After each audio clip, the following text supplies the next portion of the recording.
Give me a minute. It's 9/11. It's the 23rd anniversary of the attacks on New York and D.C. and Shanksville, Pennsylvania. And I thought I would take a moment and share with you my 9/11 story. Some of you may be interested in that. Um, I was working in Manhattan at the time. So I was working at the Grace Building just across from Bryant Park on 42nd Street between 6th Avenue and that's Madison Avenue, right? Is it Madison? Anyway, between Avenue of the Americas and whatever the other street is where the New York Public Library is. Um, and I was living in Jersey City. So that meant that about 20 minutes before the first plane hit, I was in World Trade 2. I was in the first building that got hit. Because my train came from Jersey, the PATH train from Exchange Place, came from Jersey into the sub basement of that building. And then I would grab the E uptown, I think the E, yeah. And between the time that I got on my subway and the time that I got out on 42nd Street, when I came up the stairs on 42nd Street, the World Trade Center was already aflame. I remember coming upstairs and I was shocked because there was no traffic on Avenue of the Americas. They had already shut the roads down. And people were standing in the street staring down 6th Avenue as one of the towers belched this black smoke into the air. And when I walked into the office, Alicia, the receptionist, said to me, did you hear a small plane hit the Trade Center? And at that time, that's what we thought had happened, that a small plane had hit the Trade Center, which had happened before, but never with the devastating effects that we saw that morning. But that's what we told ourselves as we went about our business. And it wasn't until about 9:40, I was in the back office listening to the radio, and the report came in that the second tower had been hit. And then we all knew something was wrong, that we were under attack. Then the word of the Pentagon came in. The day pretty much stopped there. The whole city ground to a halt. It would be a couple hours yet before our colleagues who worked at the 40 Broad Street office began shuffling in,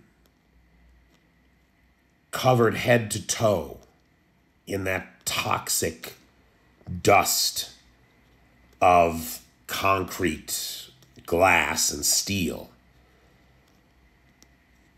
looking like refugees.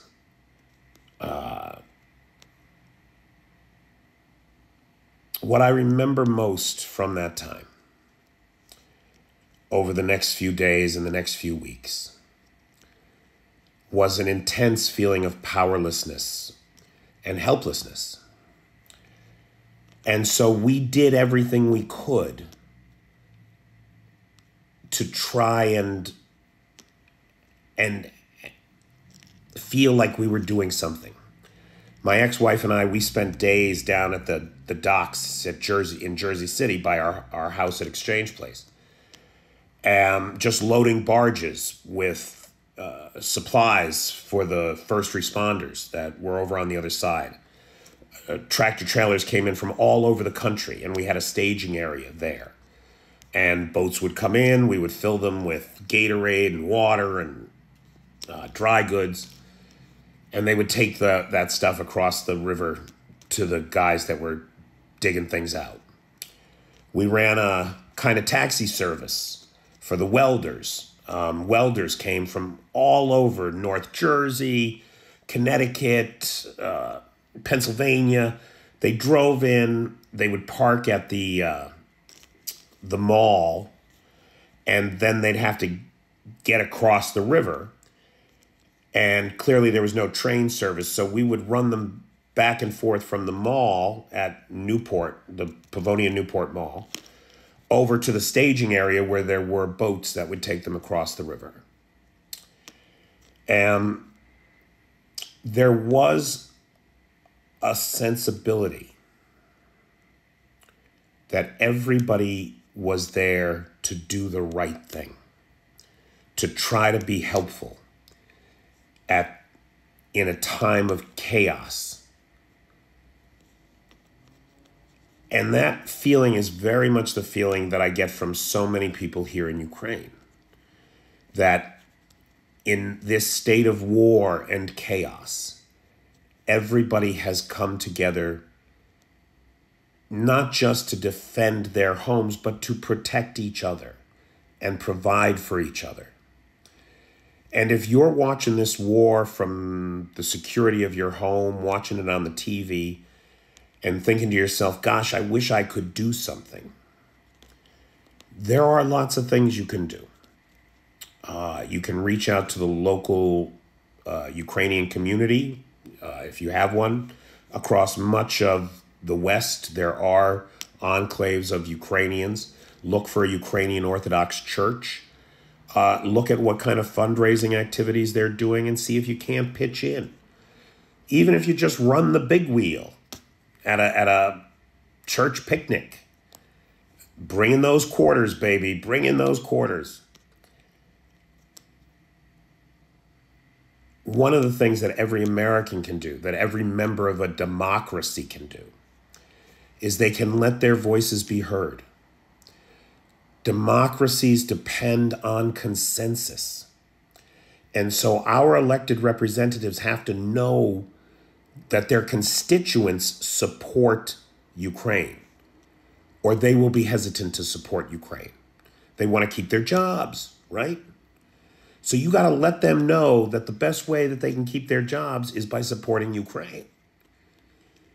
So pick up the phone, call your elected representatives, let them know where you stand on the continued defense of Ukraine.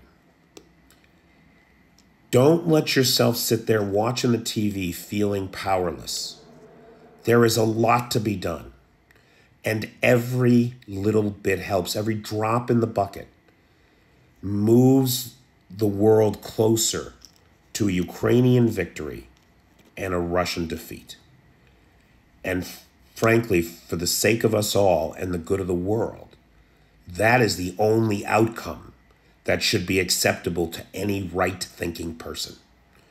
If the Russians are permitted to get away with, if they're permitted to see this as a win in any way, it will be a green light to the mafiosos in the Kremlin, the mullahs in Iran, and the Kim regime in North Korea, that threatening the world with nuclear blackmail, with famine, and with fuel crises are all acceptable ways of politicking in the 21st century.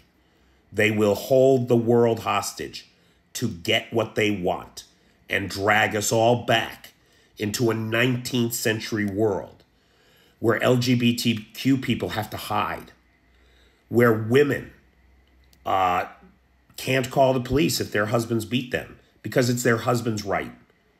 Right? That's Russian law, by the way. Right? There's no such thing as domestic violence in Russia. There's just bitches that need to be slapped. We don't want to go back. Anybody who's paying attention does not want to go back. And you can be part of the solution. All of us, in our own small way, can contribute to the victory. To quote Zelensky, in a big war, there are no small acts.